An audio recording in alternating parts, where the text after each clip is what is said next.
Congratulations, Mr. Krishnamurthy, for making it to the winners list of the Stars Awards 2026.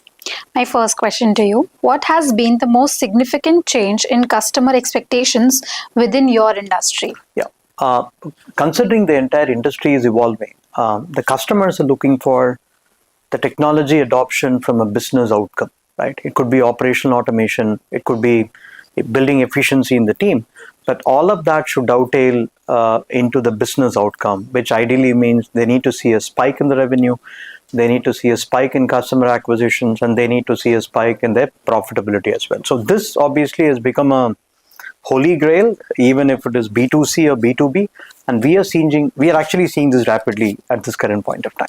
Correct. How are technology, data, and AI changing the way your organization identifies and converts opportunities? Absolutely.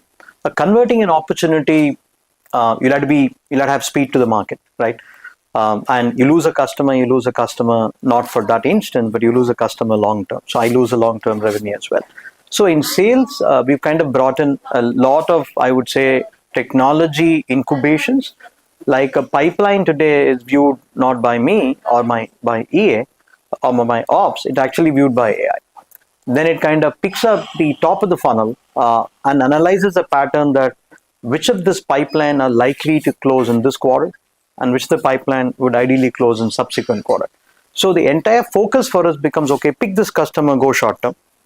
This is going to close in a short term, this is going to close in a midterm, this is going to close in a long term. So use of data is helping us from a historical pipeline perspective, and applying AI models on the data gives me as a revenue leader a view how my revenue is going to spread this quarter, how my revenue going to spend next quarter, and so on and so forth. So when I'm selling AI, can I use AI for my own self, right? And that's a fundamental question as a leader that I keep asking my team every now and then.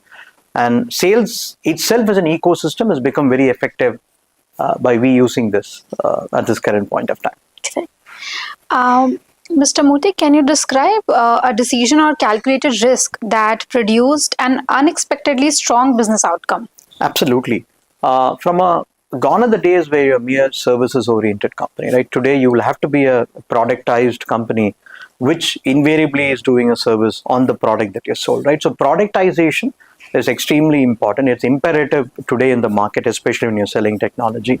And also verticalizing that and ensuring you have native applications to the industries that you sell. That means you build prowess around healthcare, you build prowess around e-commerce or lending market and stuff like that. That one pivot that we did for our organization, productizing from an AI perspective and pivoting that to a SaaS, and then ensuring that we verticalize that and then took that to the market, has actually resulted in ballooning up our sales at this point of time and having more customers coming in from a lot of verticals as well. So productization, verticalization has unexpectedly given us a growth. So tell us, what capabilities do sales and revenue teams need to remain effective in a rapidly changing market? Gone are the days where you have traditional sales folks calling customers, giving them a gyan about what you have, right? Today, the customers are 10 steps ahead than the sales. So considering that, the sales have to completely be ahead of the curve and ensure that they are well up to the speed on the current market trends. I think that's extremely important. And AI is everywhere. AI is ghosting us everywhere. And if you're selling an AI, you don't need to be a master. I always call this jack of all trades, but you be master of few, right? It's not master of none. So the advice to my team is that be abreast of what's happening in the market. The competition is not the competition. It's actually the customer, right? So if you're well equipped to deal with the customers, knowing the latest trends and so on and so forth, use a lot of technology, because today there is LinkedIn.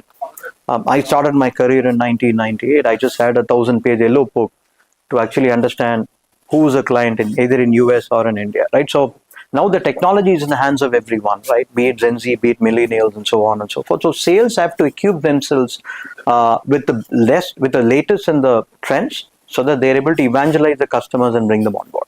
So that makes them effective sales. Lastly, looking ahead, what is one opportunity you are most excited about for your organization or sector? Absolutely. I'm extremely bullish about a product called 𝗕𝗂𝘀𝗁, that what we built. we feel that Genie will do us a magic.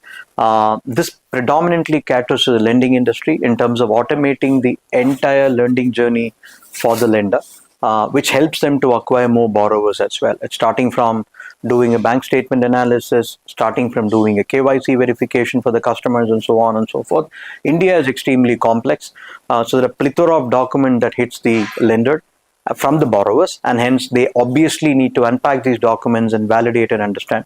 𝗕𝗂𝘀 exactly does that for them. It's a flagship AI product for us, and I'm supremely bullish that we should be able to rock the market, especially from a lending industry perspective.